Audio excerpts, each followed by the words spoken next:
Hello বন্ধুরা, এখন আমি এলিভেশন বলে একটা সিনেমার রিভিউ করতে চলেছি, যেটি আমি কীভাবে দেখলাম সেটা জিজ্ঞেস করবেন না। অ্যামাজনে এটা অ্যাভেলেবেল হবে, কখন হবে জানি না। তবে এই সিনেমার লিড কাস্টটা হলো অ্যান্থনি ম্যাকি, যাকে আপনারা এখন নতুন ক্যাপ্টেন আমেরিকা হিসেবে দেখেন বা ফ্যালকন হিসাবে সে পরিচিত। এবং এছাড়া ডেডপুলে গার্লফ্রেন্ড রয়েছে এবং অন্যান্য খুবই কম লিমিটেড কিছু ক্যারেক্টার রয়েছে। এবং গল্পটা যদি এখানে বলি, পোস্ট অ্যাপোকালিপটিক একটা জায়গা দেখানো হচ্ছে, যেখানে একটা ক্রিয়েচার বেশ কিছু মানুষকে বা জনবসতি আছে তাদের ম্যাক্সিমাম লোককে মেরে ফেলেছে। এবং ক্রিয়েচারটা আসলো কোথার থেকে সেটা তো একটা বড় প্রশ্ন। বাট তারা মানে এগুলো উল্কাপাত হয়ে থাকে, যেরকম মেটেরিটিস যেরকম হয়েছে থাকে, তো সেই রকম থেকেই হয়তো উৎপত্তি হয়েছে। এবং এইরা প্রত্যেকটা জনবসতিকে বিশেষ করে মানুষদের মেরে ফেলছে এবং একটা সার্টেন জায়গা পর্যন্ত যেতে পারছে, একটা উচ্চতা পর্যন্ত 8,000 ফিটের নিচে যদি মানুষ চলে আসে, তখন গিয়ে তারা একটা অ্যাটাকের জায়গায় যায়। তার উপর যদি চলে যায় তারপরে তারা যেতে পারে না অক্সিজেন কার্বন ডাই অক্সাইড লেভেলের জন্য। মানুষরা তখন কীভাবে সার্ভাইভ করবে এদেরকে, এবং এই মানে এই যে রিপার্স, এগুলোকে রিপার্স বলা হয়, যেই এলিয়েন টাইপের জিনিসগুলো এসছে সেগুলোকে কীভাবে মারবে এবং আলটিমেটলি মারতে পারবে নাকি নাকি তাদের পুরো জনবসতি শেষ হয়ে যাবে, এই নিয়েই সম্পূর্ণ সিনেমা রয়েছে। এবং সঙ্গে অ্যান্থনি ম্যাকির ছেলে যে ক্রিটিক্যালি ইল, তার জন্য তাকে কিছু মেডিসিন আনতে হবে যেটা নিচে রয়েছে হসপিটালে। কীভাবে সে আনতে পারবে নাকি, এর থেকে বেশি জানতে হলে আপনাকে এটা মানে যেইভাবেও জোগাড় করে আপনাকে দেখতে হবে যদি দেখার ইচ্ছা হয়।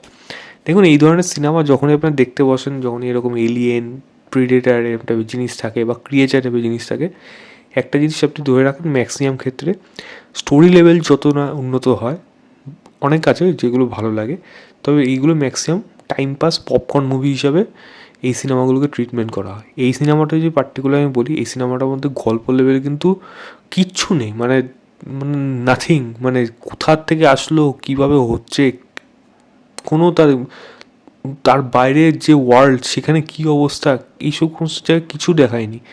জাস্ট এখানে আপনাকে জায়গায় আপনার এক জায়গায় বসিয়ে দিয়েছে, এই কটা মানুষ আছে, এদের জীবন এবং এরা কীভাবে সারভাইভ করছে সেই নিয়েই সম্পূর্ণ আপনাকে সিনেমাটাকে হোল্ড করে রাখার চেষ্টা করা হয়েছে। তো আপনি এটাকে অ্যাজ পপকর্ন মুভি হিসেবে, ট্রিটমেন্ট হিসেবে, আপনি ওয়ান টাইম ওয়াচ হিসেবে আপনি দেখতে পারেন, যদি কোনো কাজ না থাকে। এটা আমার মনে হয় সেইটুকু আপনার টাইম পাসের জন্য এটা ঠিক আছে। এবং এর সিনেমার ব্যাকগ্রাউন্ড মিউজিকে আমি অবশ্যই প্রশংসা করব, যেটা এই যে থ্রিলিং মোমেন্টগুলো সেগুলো কিন্তু আপলিফ্ট করতে সাহায্য করেছে। দেখুন, ভিএফএক্স যেগুলো করা হয়েছে সেগুলো ঠিকঠাক লেগেছে, এরকম কাজ প্রচুর দেখেছি, তো এক্সট্রাঅর্ডিনারি কিছু বলবো না। এবং অ্যান্থনি ম্যাকি হোক বা যে ডেডপুলে যে গার্লফ্রেন্ড সে যে আছে, যারা আছে, যেই কজন আছে অভিনেতা অভিনেত্রী, তাদের পারফরমেন্স এখানে ঠিকঠাক লেগেছে। তো এছাড়া এক্সট্রা অর্ডিনারি কিছু বলার নেই। তবে সিনেমার মধ্যে মেইন জিনিস হলো এই গল্প লেভেলে সেরকম কোনো দম নেই, বা গল্পটা পোক্ত না, বা ডিটেল নেই। ডিটেলিংয়ের জন্য এই সিনেমাটা প্রায় 1.5 ঘন্টার সিনেমা, এবার 1.5 ঘন্টার মধ্যে কী দেখাবে আপনাকে। এই সিনেমাটা আরও আধ ঘন্টা যদি বাড়িয়ে দিত কোনো অসুবিধা হতো না, কিন্তু প্রপার ইনফরমেশন দিয়ে কেন এটা কীভাবে আসলো, তার আগে কী অবস্থায় ছিল সেটা না আমরা ভেবে নিলাম, বাট আসার পর কীভাবে এই সমস্ত জায়গাগুলোকে নষ্ট হলো সেটা যদি একটু যদি ঝলক দেখাতে পারতো, সেগুলো অনেকটা বেশি বেটার হতো।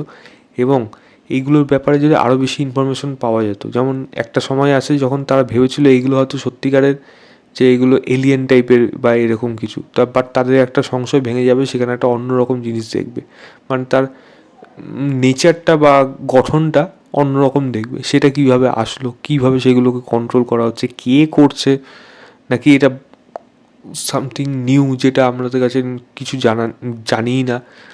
এরকমভাবে সিনেমাটাকে একটা অ্যাবস্ট্র্যাক্টভাবে গল্পগুলোকে খাপছাড়া অনেকগুলো মানে সাবপ্লট রেখে রেখে শেষ করে দেওয়া হয়েছে, যেটা একেবারেই ভালো হয়নি। এবং এমন একটা হিন্টস দিয়ে দিচ্ছে যে ইচ্ছা করলে কিন্তু পার্ট 2 আনতে পারে। তবে এই সিনেমাটা কিন্তু বক্স অফিসে খুব একটা সফল হয়নি, যেটুকু আমি যতদূর জানি, উইকিপিডিয়া ঘেটে যা জানা যাচ্ছে। এই সিনেমাটার পার্ট 2 আসবে কিনা সেটাও একটা বড় বিষয়। এইগুলো একটু যদি এগুলো ভালো করে করা যায়, তাহলে এই সিনেমাগুলোকে একটা বেটার সিনেমা বলে। আমি এলিয়েন ফিলিয়েনের সাথে তো তুলনা করতে যাবোই না, এরকম ধরনের সিনেমা প্রচুর হয়। তাই বললাম as a time pass movie এইগুলো দেখতে পারেন। আমার কাছে সিনেমাটা একটা বিলো অ্যাভারেজ সিনেমা হিসেবেই থেকে যাবে। এই ছিল আমার ওভারঅল রিভিউ এলিভেশন বলে সিনেমাটা। ভিডিওটা ভালো লাগলে লাইক শেয়ার, চ্যানেলটাকে অবশ্যই সাবস্ক্রাইব করে দেবেন। বাই।